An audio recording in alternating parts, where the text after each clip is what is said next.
Now, a purge appears to be underway in the top ranks of Russia's military leadership, a day after a report in the New York Times cited a US official saying top Russian commander had advanced knowledge of Yevgeny Prigozhin's mutiny. There are even unconfirmed reports that the top commander in Ukraine, Valery Gerasimov, has been replaced while retaining his former title of Chief of Defence Staff. Now, there's so much going on in the fog of Russian life. Let me bring in Doug Herbert, our international affairs commentator. It's foggy. Well, give us a sense of what's going on. It reports that Putin is seeking to punish people who may have helped Prigozhin. Yeah, who was loyal and who wasn't. The reports are coming mostly from these pro-Kremlin Russian military bloggers who have a lot of inside information.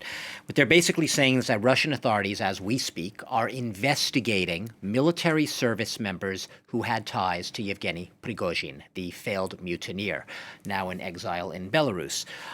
What are they doing? They're describing this one prominent Russian military blogger, describing what he calls large-scale purges across the entire command cadre, if you will, of the Russian armed forces.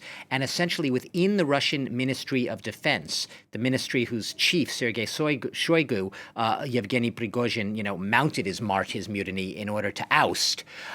Within the Russian Ministry of Defense, there's right now undergoing what they call a crash test for loyalty of members. Now, here's where it gets really interesting. One of the big fish here would be Sergei Surovikin. You might remember his name because until last January, he was briefly for 3 months the top commander of Russian forces in Ukraine. He also is reputedly a very This guy behind you. Exactly. Close friend and ally of Prigozhin. And he's the one the New York Times reported yesterday had advanced knowledge of the mutiny. And they were trying to ascertain, U.S. officials, based on intelligence, ascertain whether or not he actually helped Prigozhin mount the mutiny and stage it. Right now, since last Saturday, he has not been publicly seen. He has dropped off the radar since last Saturday, at least publicly. There have been a lot of questions. So where is he? The Moscow Times, which is an independent Russian newspaper now because of circumstances, reporting from outside the country, their Russian edition reported today that Surovikin has actually been arrested. And the Moscow Times report cited two sources close to the Russian Defense Ministry, saying, one of them also a blogger, saying that he had been detained as early as Sunday, right as the mutiny was ending, detained on Sunday and taken to Lefortovo prison in Moscow. Now, that would be, like I said, this is unverified, unconfirmed. It's based on a report in the Russian service of the Moscow Times. But if that were corroborated, it would suggest that Putin really is going after things. And it's a very tough choice because Surovikin is seen, if anything, as a very capable commander, a capable general who enjoyed popularity within the Russian armed forces. And I will also note that Russian military bloggers reporting that the man you mentioned, Valery Gerasimov, who replaced Surovikin as the top commander last January of Russian forces in Ukraine, of all those operations, he may have been replaced by another general now who will be leading the day-to-day operations, even as Gerasimov, and here's where it gets a little murky, reportedly is going to retain his title of Chief of General Staff. So he's being sort of taken off the operational command, but retaining the title, so it doesn't look like a total purge. But what we can take away from all of this is there is definitely right now a winnowing out of those who were not loyal or seen as not loyal versus those who were loyal. They're really, with a fine-tooth comb, the authorities trying to comb through the entire defense military. So he might keep the title, but effectively be sorting out the Kremlin library from now on.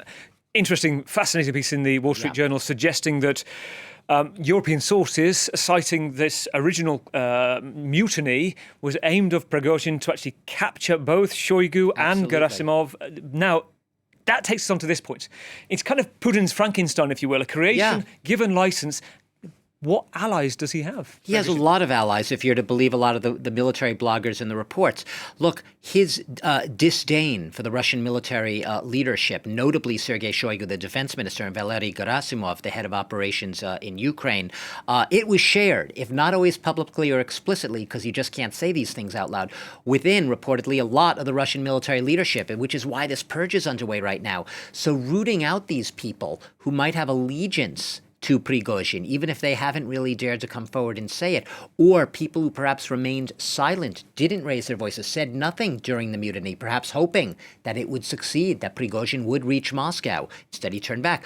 All of these people, it suggests that he has Prigozhin still, even as he's in exile now in Belarus, he still has perhaps a lot of loyalists within the ranks of the Russian military leadership, which is why Putin's in such a tricky position. He has to juggle, as the bloggers are saying right now, this sort of disdain for the Ministry of Defense and a lot of their leaders and their management of this war, mismanagement as many see it, with his desire to root out, to purge those who are clearly not loyal, as he sees it, during the mutiny. Wow. So the fallout continues after Prigozhin's gambit. Doug Herbert, our international affairs commentator, thank you.